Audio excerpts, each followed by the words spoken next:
अस्सलाम वालेकुम वरहमतुल्लाहि वबरकातुह। मेरे प्यारे भाई और दोस्तों, जैसा कि आपको मालूम है कि अभी अहले कुफ्र और अहले इस्लाम के दरमियान यानी फ़िलिस्तीन और इसराइल के दरमियान जंग चल रही है, बहुत बड़ी जंग। तो आज जो मैं आपको मैसेज दूंगा, तो आपसे गुजारिश करूंगा कि इस मैसेज को आप दुनिया के कोने कोने तक पहुंचाएं और ख़ुसूसन मुस्लिम ममालिक के हुक्मरां और उसके आर्मी और फोर्स तक पहुंचाने में मेरी मदद फरमाएं। आज फ़िलिस्तीन का ये हालत देख करके गुजरात का वो मंज़र याद आ रहा है। आज फ़िलिस्तीन के मासूम बच्चे, छोटे छोटे, जिसने अभी सही से दुनिया तक नहीं देखा था और जिसकी आंख अभी सही से खुली नहीं थी, उनको मौत के घाट उतारा जा रहा है।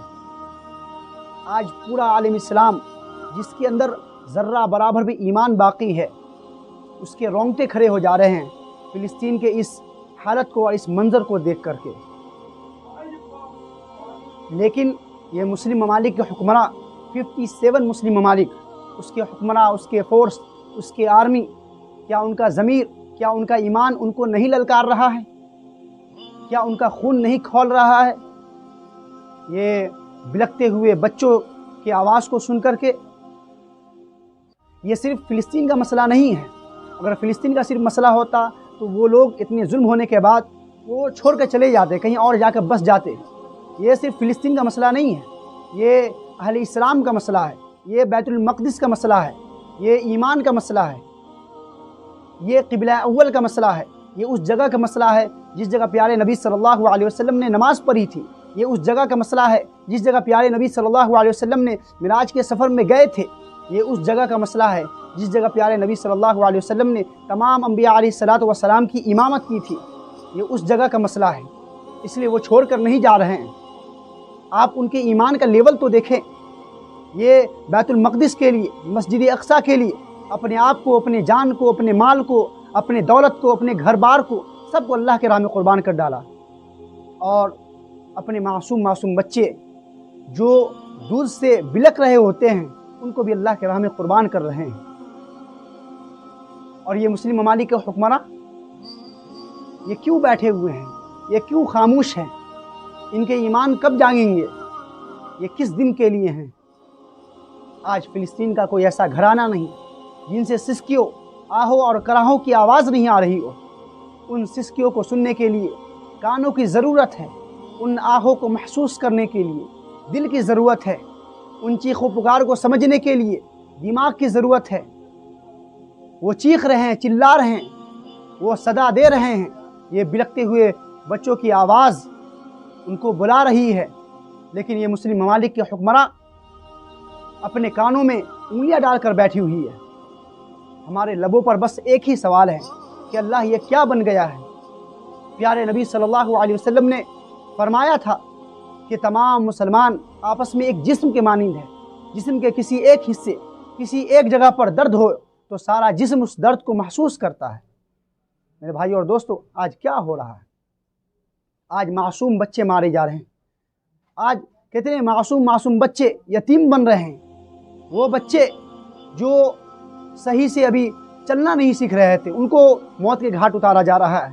वो मासूम बच्चे 1 महीने, 1.5 महीने, 2 महीने, 4 महीने, 5 महीने, साल भर के बच्चों को मौत के घाट उतारा जा रहा है। आज कितने ऐसी माएँ हैं जो बेवा हो गई हैं, कितने बच्चे यतीम बन गए हैं।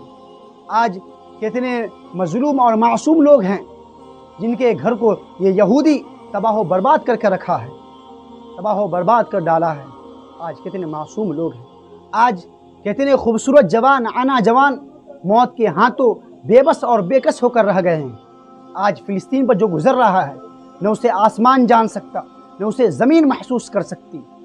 आज फ़िलिस्तीन पर जो गुज़र रहा है, लेकिन ये मुस्लिम ममालिक के हुक्मरां, उसके फोर्स, उसके आर्मी खामोश बैठ करके सिर्फ तमाशा देख रही है। आज फ़िलिस्तीन पर जो गुज़र रहा है, उनकी आहों को कौन समझेगा? उनके चीखों पुकार को कौन समझेगा? कौन उनके एहसासात को समझे? कौन उनके दर्द को बटाए? कहाँ तक उनकी आवाज़ पहुँचे? कौन है जिन तक उनकी आवाज़ सही तौर पर पहुँच पाए? हम इस बात से कासिर हैं कि हम अपनी नन्ही सी और पस्त सी आवाज़ को मुस्लिम ममालिक के हुक्मरां اس کے فورس اور اس کے آرمی تک پہنچا سکے۔ ہم میں طاقت نہیں، اگر ہم میں طاقت ہوتی اللہ کی قسم اپنی آواز کو سیسا بنا کر کے ان کے کانوں میں پگھلا دیتے، لیکن ہم میں طاقت نہیں۔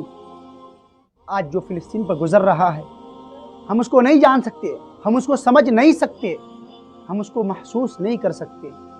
جب کسی دن ہمارا اپنا مرے گا اور جب ہمارے اپنے بچوں کے ساتھ ایسا معاملہ کیا جائے گا تب ہمیں سمجھ آئے گی، ہم اسے نہیں سمجھ سکتے۔ ہم وہاں جا کر تو مدد نہیں کر سکتے، لیکن ہم اپنے جگہ پہ رہ کر کے نمازوں میں ان کے لیے دعا تو کر سکتے ہیں، لیکن ہم وہ بھی نہیں کرتے۔ ہم نمازوں میں ان کے لیے دعا بھی نہیں کرتے۔ میرے بھائی اور دوستو، ایک ایک جان کے بدلے کل قیامت کے روز تمام لوگوں سے سوال کیا جائے گا کہ تمہاری ضمیر کہاں مر چکی تھی، تم نے آواز کیوں نہیں اٹھایا، تم نے ان کے لیے دعا کیوں نہیں کیا۔ میرے بھائی اور دوستو، آپ سے گزارش ہے، التماس ہے اور آپ سے مؤدبانہ التماس ہے کہ آپ ان کے لیے دعائیں کریں۔ انشاءاللہ اللہ تبارک و تعالیٰ کی مدد ضرور آئے گی اگر آپ دعا کریں گے۔